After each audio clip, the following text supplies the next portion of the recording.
Whenever life would start getting good for me, God would throw a nice anchor and stop me right there. Do it anyway is a mindset trick that you can use when you start to feel excuses rolling up. The one you need to live with, wake up to every day is that right there. Okay? Beat the sun up, folks. You got to beat the sun up. If you can't beat up the roll up of the sun up, you're going to get beat up in life. And whenever you find things that you're comfortable doing, you're going away from the journey of life. I feel like most people in their lives are being allowed to live small. You're allowed to live a small life. Everyone around you would like you to live small. Just do this. You're good at that. Man, take it easy. Chill. When's enough? Like, come on, brother. You know, all these messages you get is basically saying, hey, man, live small. Life's not a big deal. Live small, enjoy it, chill, smoke a little weed, do whatever you want, right? Like, it's just this get-by thing in life. And there's got to be some people who go, no, you're supposed to do something great with your life. You were put here for a purpose. Your way, the way you were born, the way you were raised, your background, your experiences, your giftedness all prepared you in your way for right now. And you're supposed to do something great with your life. You weren't born here to be average and ordinary. And there's all this messaging that you're average and ordinary, and you're average and ordinary because you belong there, and it's probably someone else's fault you're average and ordinary too. And I'm like, no, it's your life. You're in control. It's no one else's fault, and you're supposed to do something magnificent. That's the consciousness aspect. The last 1,000 years on Earth, doing something great has been reserved to this one little group of people, 1% of the population. They're supposed to do something great. They're supposed to live their dreams. We're supposed to watch them, cheer for them, wear their jersey, watch their award show, comment on their posts, clean their houses, right? Feed them in their restaurants. No. The fact of the matter is, you can do those things. You can change your life. And I'm sick and tired of this hero worship. You live small, cheer for everybody else who lives big. No, if you're a school teacher, be the best school teacher. Change the world by those little lives you're affecting. If you're on social media, change the world. Play big. You will never do it wrong if your decision is to do the bigger thing than the smaller thing. That's what I would tell you. Stop playing small. Stop thinking small, and don't let anybody tell you you should be small. So listen to me. There are those of you who said, I want to be a millionaire. I want to be the best at this company, right? But your value system says you believe in sleep more than you believe in grinding. Your value system says you are a consumer and not a producer. That you're spending more money than you're making. Why? Because you're a consumer, but you're reading all the books and you're saying everything the books are saying. But those books are not in alignment with your values. And if you're going to go to the next level, your values are going to have to change.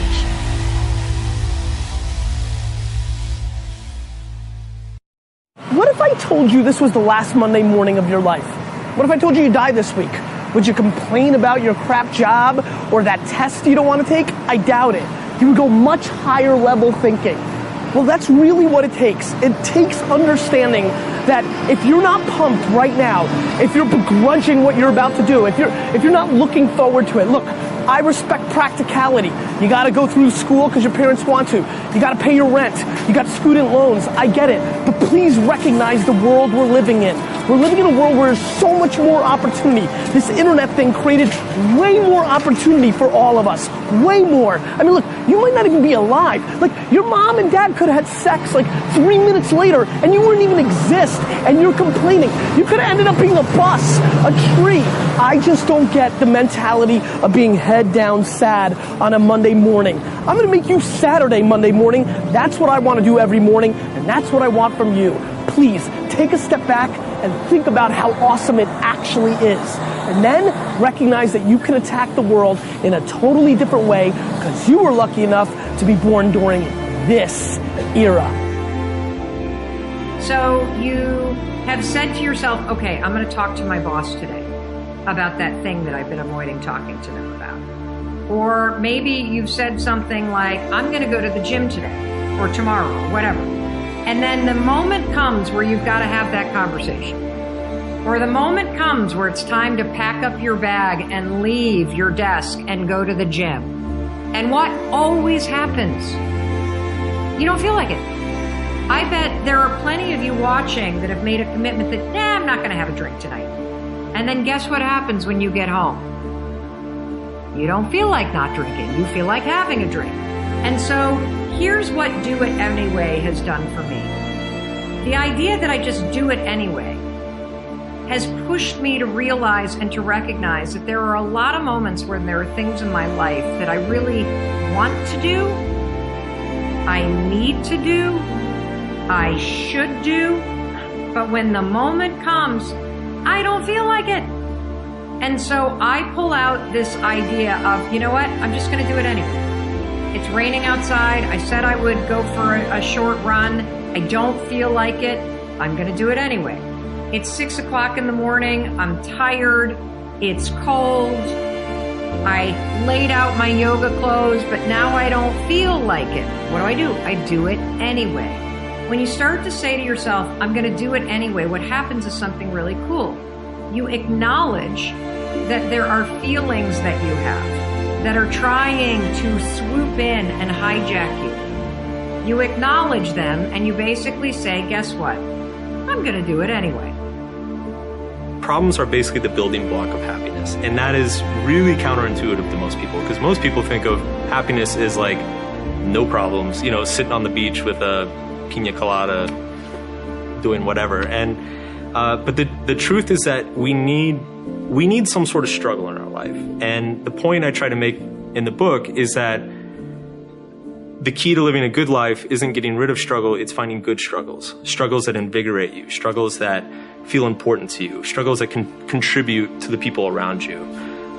Because that's where meaning comes from, and ultimately meaning is, you know, what we all need. If people listening to this like feel stuck in some way, generally when people feel stuck, it's because they're in a situation where they believe that they don't have the power to solve whatever's going on in their life. And the truth is that you always have the power to A, react to whatever's going on in your life, or B, create the meaning around whatever's happening in your life. So it's usually just a matter of first changing perspective and then B, doing something to set about solving it. And again, it's what gets people stuck is that they want to eliminate their problems. It's not about eliminating problems. It's about simply finding something more meaningful, more worthwhile.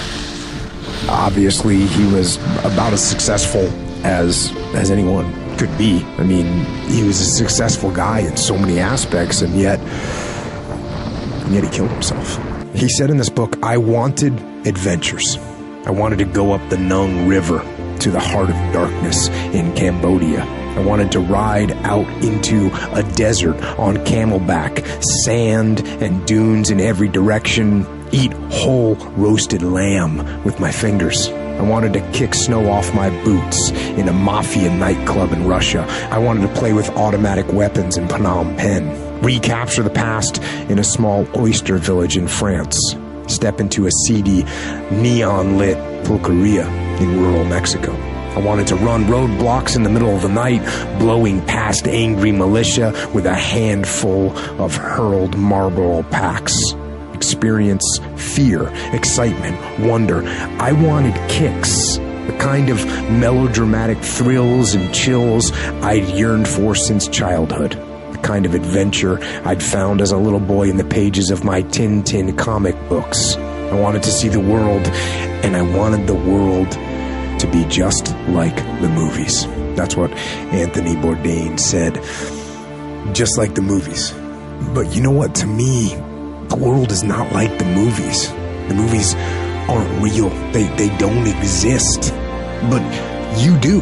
And life, this life, it's better than any movie there is. Movies are supposed to provoke emotion. They're supposed to make you feel something. But I have a better idea.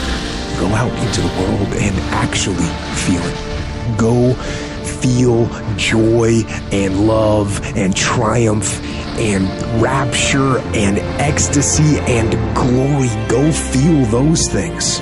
And you know, with those feelings, there will be other feelings as well.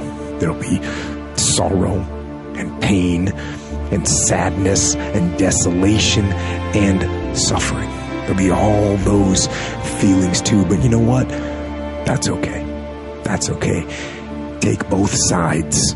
Feel all of it. That's what life is. Those feelings, those emotions, those highs and those lows, those are life.